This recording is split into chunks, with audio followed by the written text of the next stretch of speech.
the inmates themselves, and the inmates are the guards, and they have this pride in this thing they've built. They've built their own prison, and so they exist in a state of schizophrenia where they are both guards and prisoners, and as a result, they no longer have, having been lobotomized, the capacity to leave the prison they've made or to even see it as a prison. Who are we? Escape before it's too late. Get out of here.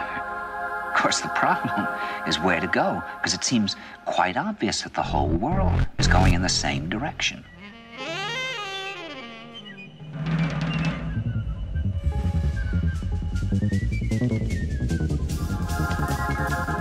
And that this is the beginning of the rest of the future now, and that from now on there'll simply be all these robots walking around, feeling nothing, thinking nothing. And there'll be nobody left almost to remind them that there once was a species called a human being with feelings and thoughts, and that history and memory are right now being erased, and soon nobody will really remember that life existed on the planet.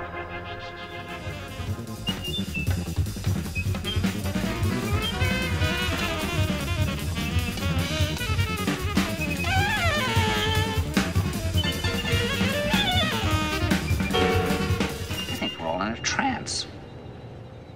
We're walking around like zombies. I don't think we're even aware of ourselves or our own reaction to things. We're just going around all day like unconscious machines, and meanwhile there's all of this rage and worry and uneasiness just building up and building up inside us. We can't be direct, so we end up saying the weirdest things.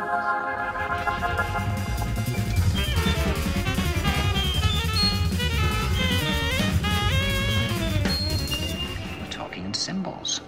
Everyone's sort of floating through this fog of symbols and unconscious feelings. No one says what they're really thinking about.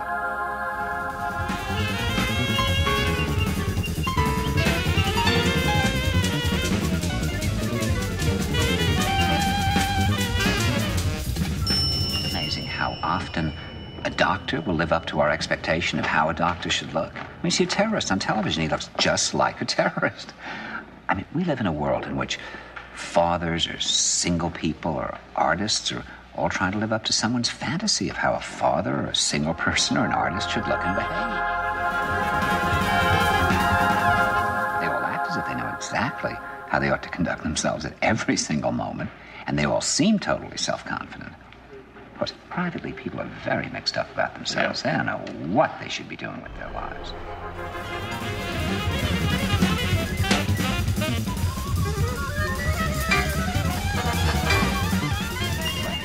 Our minds are just focused on these goals and plans, which in themselves are not reality.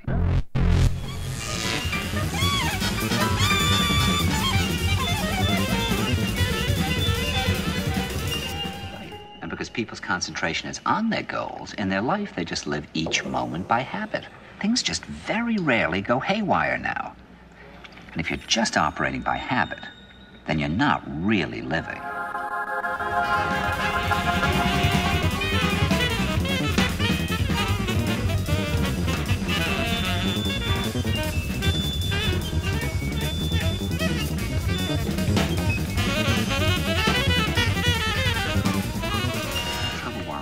Always being active and doing things is that I think it's quite possible to do all sorts of things and at the same time be completely dead inside. I mean, you're doing all these things, but are you doing them because you really feel an impulse to do them? Or are you doing them mechanically, as we were saying before? Because I really do believe that if you're just living mechanically, then you have to change your life. You know, when you're young, you go out on dates all the time, you go dancing or something, you're floating free, and suddenly everything freezes. And this can be true in your work as well.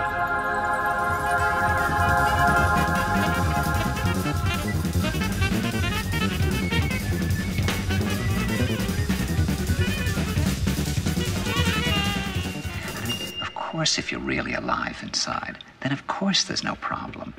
But there's always the danger that things can go dead. Then I really do think you have to kind of become a hobo or something, you know, like Kerouac, and go out on the road. I really believe that. You know, it's not that wonderful to spend your life on the road. I mean, my own overwhelming preference is to stay in that room if you can.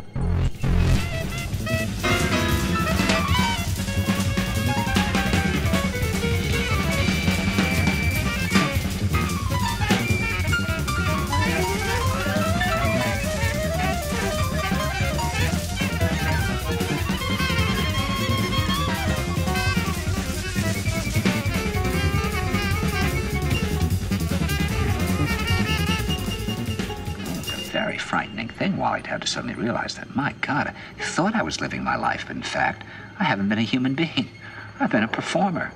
I haven't been living, I've been acting. I've acted the role of the father. I've acted the role of the husband. I've acted the role of the friend. I've acted the role of the writer or director, what have you.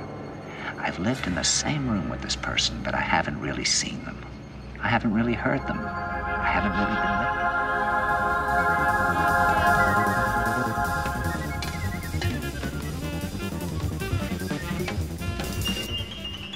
No, I just never really looked at the picture. And then at a certain point, I realized I'd just gone for a good 18 years unable to feel, except in the most extreme situations. I mean, to some extent, I still had the ability to live in my work. That was in my real life. I was dead. I was a robot.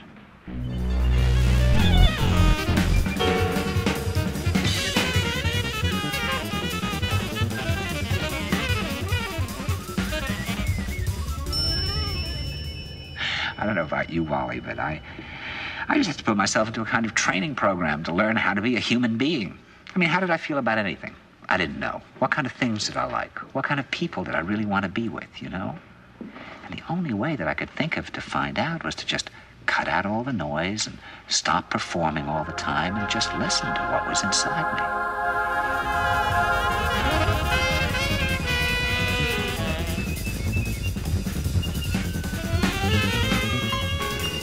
See, I think a time comes when you need to do that. Now, maybe in order to do it, you have to go to the Sahara, and maybe you can do it at home, but you need to cut out the noise.